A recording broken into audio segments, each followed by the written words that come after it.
Welcome to USA Global TV and Radio, where our mission is to provide education, entertainment, hope, and inspiration. USA Global TV and Radio connects you with experts and audiences all around the world every single day to help you succeed in business and to live a richer life. Visit us at usaglobaltv.com to learn about career and life-changing training and mentoring programs like the Listening Mentor. Subscribe to our newsletter to stay informed about our special programs and offers. Discover how you can become a guest on one of our shows or a host or producer of a USA Global TV and Radio show of your very own. That's USA Global TV and Radio, where the doctor is always in.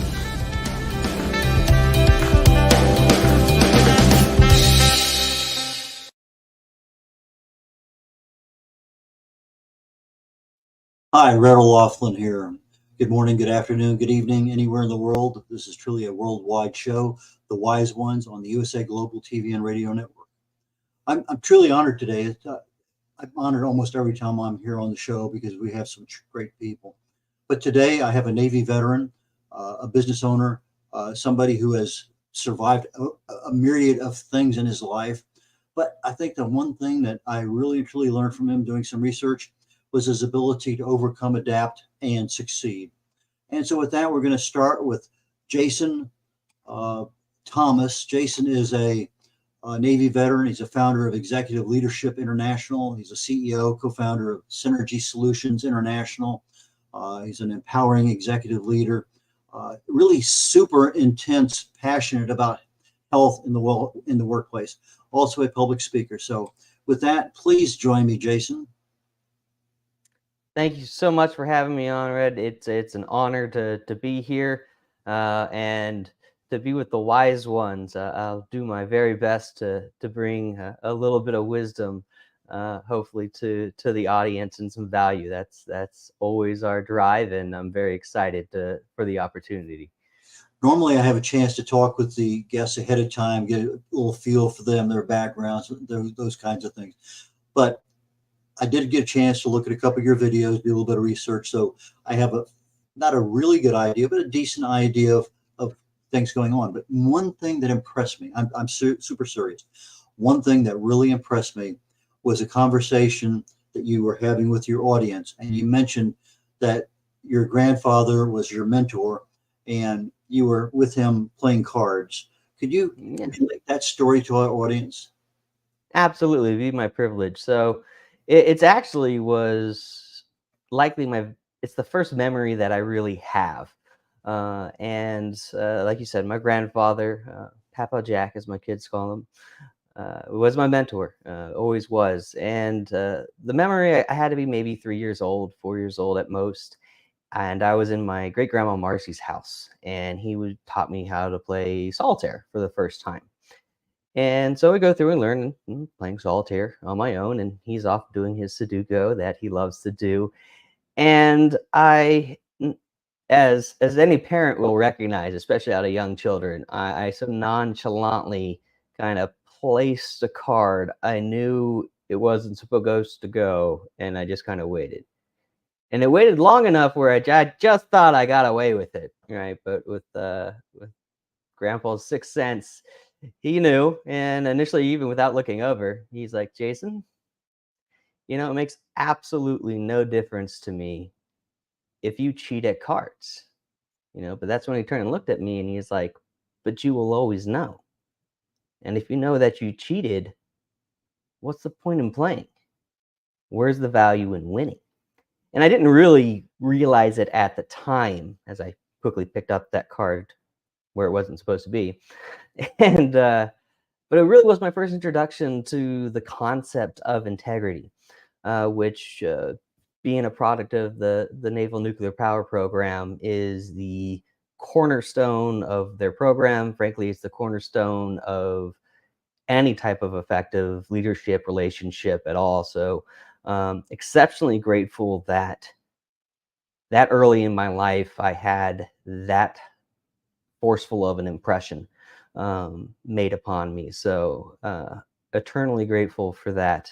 And yeah, it's a great memory to have, and one I cherish. Well, I tell you another memory that also is you're unique among many, many, many superheroes out there, and that's having triplets. Uh, Yes. tell us about Uh, that. Was a bit of a surprise and a challenge. Absolutely. So, my wife and I, we've been married almost 17 years now. Our triplets are 12, going to be 13 this year. I have two girls and a boy, and we'll see how my heart handles that blood pressure. But we jokingly say that we always we wanted three kids. We just weren't specific enough, I guess, when we had the conversation about having triplets. So uh, we had some concerns medically. We were warned by the doctors that we needed to start trying early, and one of the things that, especially after leaving the service, I recognize how fortunate we are for the medical care that's provided to us in the service. As frustrating as TRICARE or any healthcare system can be, um, we had access to fertility treatments that so many don't, and they expected us to have to use in vitro fertilization. So there's some earlier steps that we had to take, and you had to do so many of those before you would get there. Um, well, one of those earlier steps, was a shot, and it only took the one. That's all it took. So right before I deployed on the George H.W. Bush's main deployment, found out that we had triplets. We went in, and the doctor just started saying, "Count with me." And at first, I'm thinking, "What am I counting? Like, I can't have fingers or toes yet." And he's like, "1 and 2," and then it dawns on me, and I'm like, "3." I'm like, "We can stop counting, right?" Um, she did, and she's like, "All right, I'm gonna go print you out a picture." And my wife and I, we just looked at each other, and we got as far as the fact that the little V6 Mustang that I had, I guess we're gonna have to turn that in because it only has 4 seats, and that was about as far as we got. So I was very, very fortunate to have a command that, because we knew it was going to be high risk, coordinated early into the deployment, such that when uh, it came time, I was actually able to caught off and be home for the birth of my triplets. So exceptionally fortunate from that. That's not an opportunity most get, and can't be more grateful. It's just a wonderful experience. You mentioned the Navy nuclear program, one of the toughest in the military. Uh, I from listening to you, that wasn't your first choice, but it turned out to be a very successful choice. And it's like everything else in life, things happen to us. Sometimes we know why, but many times we don't. But I think part Mhm. of life is that we accept what's there, or we should, and learn from it. And when you learn from it, take a look at where you are today versus, had you actually been in an aviation, environment, yeah, totally different world. But Mhm. again, it's how the how you play the cards that are in front of you, so to speak. So Absolutely. you went You into the know, Navy nuclear program. Tell us a little bit about that because that's something most people have no concept of. absolutely. So, as you mentioned initially, I was very fortunate going through high school that we had an NGROTC program. That's where I had my first professional mentors, Lieutenant Colonel Ken Knotts, retired, and Senior Chief James Griffin. And this is a point in time where, sadly, we don't normally have in curriculum the development and introduction of leadership. And so I was very grateful for that. And as you had alluded to, I had earned a full ride scholarship actually to Ohio State to go be a Marine combat aviator. And I made about 2 weeks before I tore my hamstring and had to leave the program and a couple years of crutches. But coming back in, I still wanted to serve once I got healthy. That was one of the things I talked to my grandfather about when I got out, because that was always the goal. That was the mission. And all of a sudden, I didn't know where to go. And it's not the great thing about mentors, they don't just give you the answers. All right. They don't do things for you. What they do is they provide you the information and the tools you need to get there. And in this case, it was you can't control your health. You have to get better. You have to decide what you want to do. What is important to you at this point? And that's really where my value to serve came back in, and was very fortunate to score well enough to join the Naval Nuclear Program. I didn't know at the time that it is the most academically advanced and challenging program that we have in the military. And I emphasize academic, all right, because I'm not a Navy SEAL. But it's over effectively 2 years of training that you do down in South Carolina. Um, I was trained as a nuclear electrician, and then I spent the remainder of my 10 years of active duty on the last Nimitz carrier, doing her main deployment at George H.W. Bush, as well as a great opportunity to be a plank owner and part of the initial manning team for the new Ford class carrier, the Gerald L. Ford, who just finished her maiden deployment just not too long ago. So it was a very unique opportunity to learn and work with the design engineers and develop new systems and change the departmental structure, which you don't normally get to do at all, let alone as an enlisted sailor. So, and that only happened because of the great leaders that we had there. At the time when I first showed up, because Reactor actually shows up first before even months before the captain and the XO are assigned. At the time, Commander Lloyd, now Rear Admiral Lloyd, who has the greatest title ever. It's Commodore and Chief Engineer for ship design for the Navy, and he really he was the embodiment, to me for empowered leadership. Really allowed people to take the initiative and be safe in the fact that you could do so.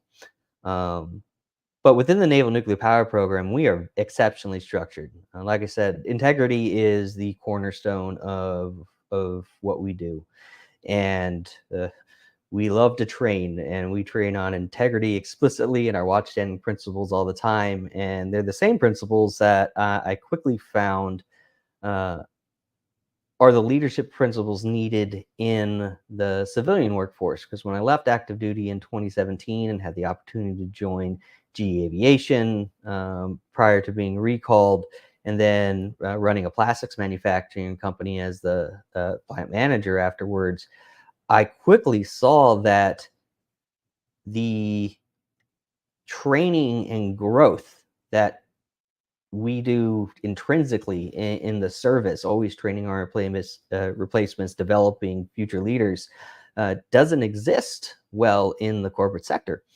And a lot of times you have individuals who are just there long enough who get then promoted into a supervisor or managerial role. And especially in the engineering space, we can have some unique characters that aren't intrinsically prepared for managing, supervising others. We just need to provide the tools. Jocko Willix, who's a Navy SEAL and does a great set in his books, talks about the fact that anyone has the ability to be a leader, right? We just have to provide them the tools to do so. I know, so when you're in the military, you do have an advantage over the civilian world in the fact that they're a captive audience. In a civilian, they can leave and go to another job. They don't have to stay there. So that's an extra added leadership skill, is keeping talent in an environment that they may not like temporarily. Do you have any examples of that you've worked through? 100%, especially in my last role as a plant manager, but even in when I was at GE, just broadly, we look at the world today, and we have a very transitory nature and almost expectation inside the workforce. And most of the time, that you see in the media, that's blamed on the younger generations in the workforce, vice, like for example, my grandfather worked for GE for 30 years, right? That was the intention. Now, obviously, I'll acknowledge the fact that most companies no longer have pensions, so there is a factor there. But I would argue, and I argue strongly, that it's the transitory nature is due to the lack of leadership development and leadership from the top of the companies that we have. Too much of the turnover is just expected. Training is not looked at as an asset. Leadership development, if it exists, is a side cost when you look on P&L. And when we look at the impact that we can make as leaders inside of organizations, that honestly, it's one of the largest cost, I think that's affecting companies, is the fact is that we are continuously having this churn, and that churn is due to a lack of community that's developed inside of companies, and that comes through leadership, empowerment, the ability to provide the right type of motivation. Which I have a side project with a good friend and visionary, designed explicitly to address that fact. And the one thing is that I preach is that leadership has nothing to do with you, and every good leader knows this. Uh, you can be a boss, you can have authority, you can have a title. That doesn't make you a leader. All right. Leaders help bring out the potential that already exists in others and inspire them to use that. And when they have done that, and those individuals then are becoming leaders themselves and inspiring others to grow into their potential that they already exist, that's when I consider you actually reaching that point of being a leader. The difference between acts of leadership and being a leader. And at the end of the day, it is always coming from, that is an external set. You cannot create yourself as a leader. Right? Only those you serve can really impose that on you. It's an interesting dichotomy there. There's a cultural difference between the military, no matter what service in or what culture within that particular military, subsurface, surface, aviation, whatever. Mm-hmm. You've transitioned out of the military into civilian world. If you had to offer two things that somebody getting ready to retire from the military or transitioning from the military into civilian life, what are things that they should be thinking about 6 months before that transition or rotation date to make them more, Prepared. we use the term flexible in their new work environment, because there's a lot of challenges that they have not seen before working in a civilian world. Absolutely. So I want to give the resources first, and then I'll share my experience and the impact. The first and foremost, right, while you're still in specifically, get everything that you've ever had documented with medical. I know Navy medical could be fun at times, but get it all done. That's the first set. Make sure that you have that. There are great organizations, nonprofits like the DAV, Disabled American Veterans, that are VA approved nonprofits that will help do all your paperwork that you need around your VA disabilities, so those are being captured. Because even if you get captured at 0%, because it's all but guaranteed, if you've served, you've done something to your body that should be captured. And if that gets worse over time, you want to have that captured, because it's a lot harder to go back and get something done. I also say that it's an active effort you have to make to stay connected in the world. This is something I've come to realize much more recently, is the fact that we are so accustomed in the service of being able to go in and having our friends and mentors be able to recognize quickly, if we're off, our mental conditions. The Navy once had a term called intrusive leadership. I don't know if they still use that today, but it was for leaders really to be looking at their personnel, making sure that they're being taken care of, looking for signs of concern, depression, to keep away from, the veteran community. 22 a day has, the highest suicide rate. And I think it's because we're not used to having to reach out for that support. As a veteran, you actually have expanded your community. Not only do you have your active service connections that still exist, you've now entered a brotherhood, a sisterhood of generations of those who have served. But the difference is you have to reach out now, and you really need to be cognizant of that. I speak outside of leadership. I speak a lot about mental health and suicide prevention, especially in the veteran community. So uh, the the last resource I will say for everyone who's still in active duty is make sure that every person knows about the GoRoger.org initiative. It's a branding from Stop Soldier Suicide, which is a nonprofit. They are entirely not connected to the VA or to the DoD. So when you're in, especially communities like the nuke field, special forces, anything that requires a clearance, where there's a risk of losing your job if you go get help, there is a place to go. And really want to make sure everybody knows that. Also, don't think that you have to start in a position outside of leadership when you come out, because that was what happened for me. And I was very, very lucky and very thankful for the support group that I had at GE, because I counted myself as a pretty good nuke electrician, especially around troubleshooting. But what I found is that in the nuke field, we have every manual drawing that there is. We have every schematic. And I found out that that rigor does not exist the same in every organization. And I think the smaller you go in organizational size, the less that is there. So I quickly found myself, because I was under this false impression I should be a civilian engineer before I led civilian engineers.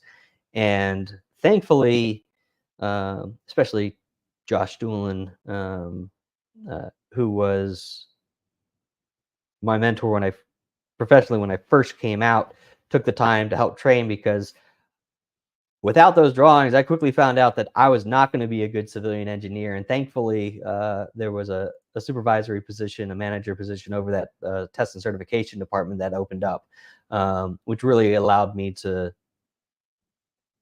bring much better value to the company than I was as a test engineer.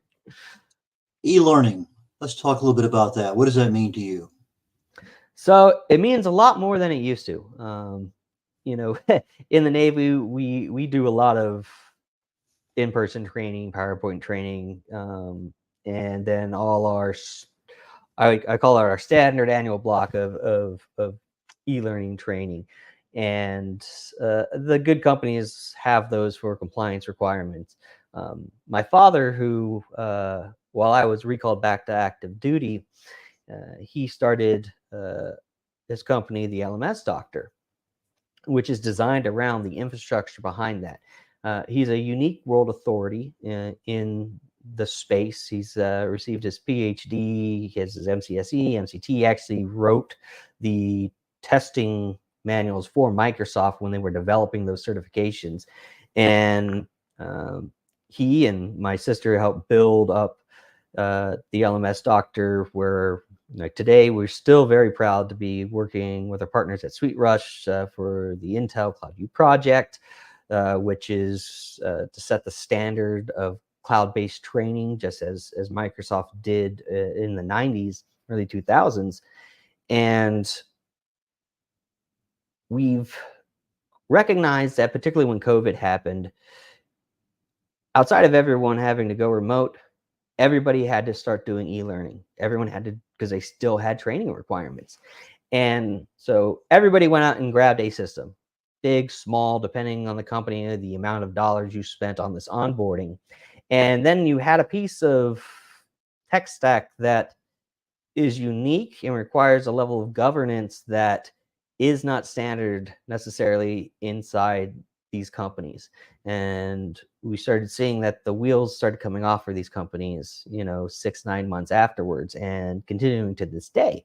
So initially it was providing this high level consultation, helping their organizations um, effectively be able to implement that, so they had the revision control and actually could provide the effective training content wherever they were in the world. And when I came back from my invitation to from being recalled to active duty in 2020, and after working a year as a plant manager, had the opportunity to come on board as CEO of the LMS Doctor at the beginning of last year, and we had just the one company. And we definitely see a large lack of understanding in the space, I think, at the C level. Training itself, especially the tech stack, and the onboarding is seen, it's just a cost line, all right, vice the asset that it is and needs to be recognized by leaders of all organizations. And out of some serendipitous connections up in Canada, we made some connections with our great international partners, CNS Canada, CNS Bangladesh, who have been doing World Bank infrastructure projects for over 30 years. But they've never been able to bid on learning infrastructure implementation because they never had those credentials. And fortunately, Russell brings those credentials. So we are in a place where we're able to be doing government and international bids that we never thought possible. The scope of impact that we're able to now be able to provide with our partners is just beyond our wildest dreams. That because at this point, a lot of the infrastructure in some of these more remote third world locations has been built to the point where they're ready to start doing learning, and that's going to change not only the individuals. Training is going to change the generations, and that will change the world. One thing inside our portfolio is that everything's a net positive, and learning itself is a net positive for everyone involved. So that's why it's such a passion set inside our portfolio. I notice you use the term synergy solutions. And one of the things that you work with companies is their strategies. And Yes, that's a mindset, which is a downstream of the learning that the leadership has had over time. So when you're trying to develop synergy out of a small, medium-sized company, uh, tell us how you review the strategies and work with the senior leadership to say, hey, is this really the direction you want to go in, or can you make it? Tell us some of the things that you really and truly think are super important for that small to mid-level company when they're strategizing their future. absolutely. So, start with synergy for a reason. As a nuke in complex systems, that I love the idea, the product being greater than the sum of the parts. And in my graduate studies, it captures that to achieve that optimization, when you have finite resources, which everybody does, that equal application will never create the most optimum output for the company. So first and foremost is having an understanding of that. People using the terms of, we all hear firing on all cylinders, right? Well, we got to be careful with that understanding, because not everything should be firing at the same level. If we had infinite resources, of course, we want to have every level of the company as maximized as possible. But that's not the reality. No matter how large your company is, you have a limit to your resources, and they need to be applied effectively and intentionally towards your vision and goal. So that's the first set, is having that mindset understanding and the recognition of why we're going to look at this in the first place. And then it's around the discovery is, what are you trying to do? Too many people jump into the how, like, oh, I've got this tool I want to do, or I want this one little thing fixed. Like, it's always a stop. Let's talk about the big picture. All right. What is the vision? What is the goal that your organization, big, small, doesn't matter, is trying to achieve? All right. What have you tried before that's worked? What have you tried before that hasn't? And where are your resources currently? So we can take a look and see which areas we can implement systems and improvements to help bring costs down. Most of that I'd like to focus particularly around the lowering of turnover. And that's done through, as I can sneak back to my passion set, leadership and development of the teams. When you have people who are feel worthy inside the workplace, your turnover rate drops dramatically, which is one of your absolute largest costs, because you have the recruiting cost, you have the onboarding cost, you have the ongoing training cost, and you have the unexpected loss of productivity when the individual is missing and you have an open spot inside your P&L. So now you have overtime a lot of times, depending on your infrastructure, which then furthers decreasing morale. So it's a spiral. It's a self-spiraling situation if you don't make that break. So, we really look to stop that, right? Because that starts now giving the opportunity for us to find where innovation and where those who have the energy inside the companies are to make the impacts from the resources they already have. There are several other items here on my list of things I wanted to get to today, but it's not going to happen. However, you do have a passion, and that passion is mental health in the workplace. And so, Okay. before we get to the end of the session today, I'd like to have you go into that a little bit, because it's a topic that I've talked about many times, and it's a really critical topic for work. And I think COVID really showed a lot of it. So why don't we go kind of end our session today on that? And so, if you take next couple 3 minutes, talk about mental health, workplace, and what you can do to help. Absolutely. It'd be my privilege. We live in an age, at least, where we've begun to recognize the fact that mental health is as critical, if not honestly more critical, than your physical health, if you're looking explicitly inside the scope of the workplace. Mental health is something that we don't intrinsically look at inside ourselves or as a society. It takes an active effort, and we have to look out for each other. We have to talk about it. We have to bring it up. You know, one of my first meetings when I was manager at GE, I brought everyone together and I talked about, we've been doing a lot of work. People feeling stressed. Here's, there are resources here. Suicide prevention resources, and have them posted. And like afterwards, everyone come up like, "Oh, did you lose somebody?" And well, there has been stuff in the past. The answer was no. I want you to have this resources. These are the baseline resources I make sure my sailors have. And we have to ensure that, because I use the example that people can give over 100% in something, but you're tapping in your reserves. And if you don't take the time to fill those reserves, especially your mental reserves, all right, you will burn out and you will pay for it. And myself, I am gone through that quite a bit myself in recent years and months. It is a credit card, both in the short term and in the long term, that you have to manage. And the biggest thing I can say is look out for one another and be ready to ask for help. In the service particularly, we have no shame, all right, when we fall down, of just sticking our hand up for help.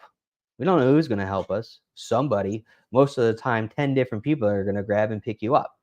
And for some reason, when we're outside that environment, we're afraid to bring up that we need help. Ask for help. Get it.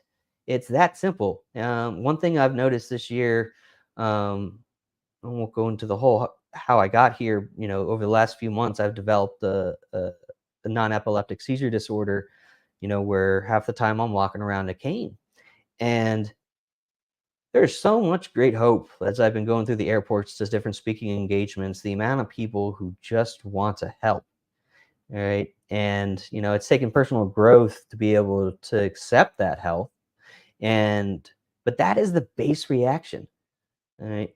Intrinsically, with all the mess of social media and that can be found at the heart of people is goodness. And we just need to give an opportunity to bring that potential out. Right.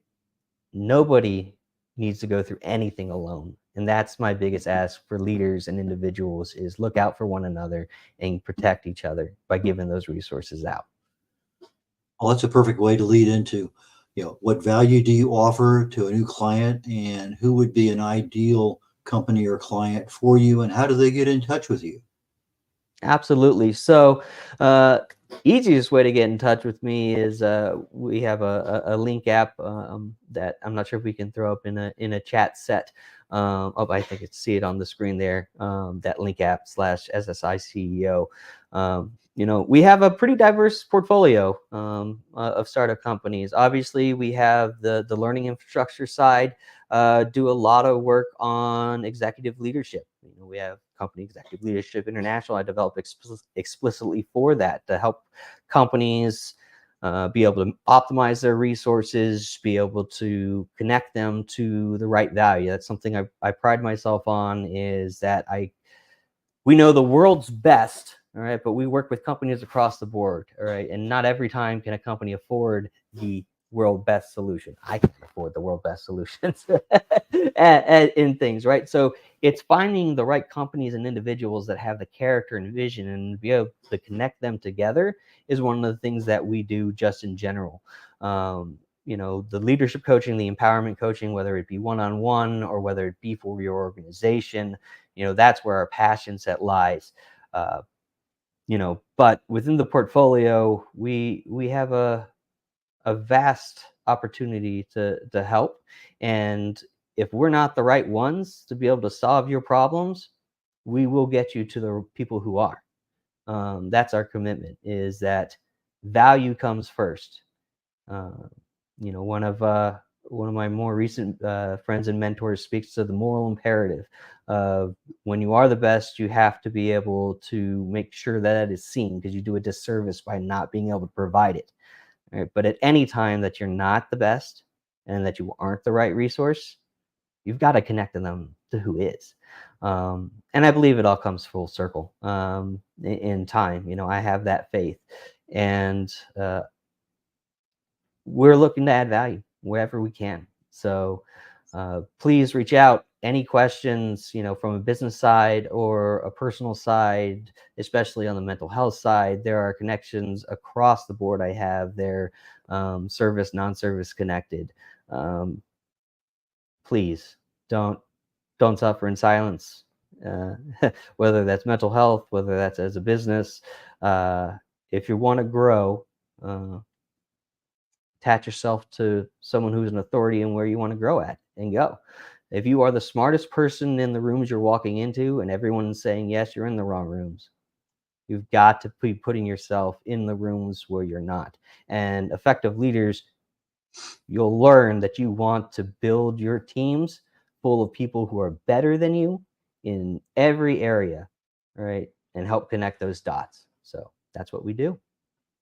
Okay, for the people in the video world that the USA Global TV and Radio Network goes out to, they can see the website, linkapp.com/SSICEO. But for our audio audience, Linkapp, LINQ app, APP, so linqapp.com/SSICEO. So to get in touch with Jason, go to his website there, https, as we said, linkapp.com SSICEO, and you can be one of the first people in your block to make Jason's acquaintance. So anyway, Jason, thank you so very, very much today. I really enjoyed our conversation, and please come back. It's been my privilege again, because there's several other areas that I would love to have gotten into. And so with that, I'm going to conclude the Wise Ones for today on the USA Global TV and Radio Network. Very shortly, I'm going to be doing, let's see here, in about a little less than 20 minutes, Talking Heads. I'm starting a brand new series on a deep dive into nutrition.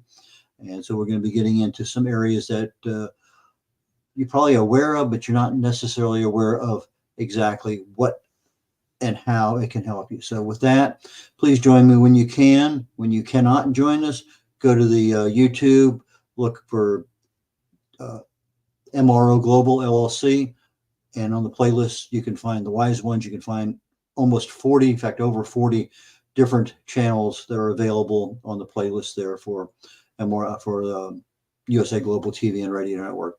So with that, Red O'Loughlin signing out. I will catch you all next week. Have a wonderful time. Take care. Bye now. USA Global TV and Radio proudly presents our partner and sponsor, Mr. Philip Sykes and the British School of Excellence.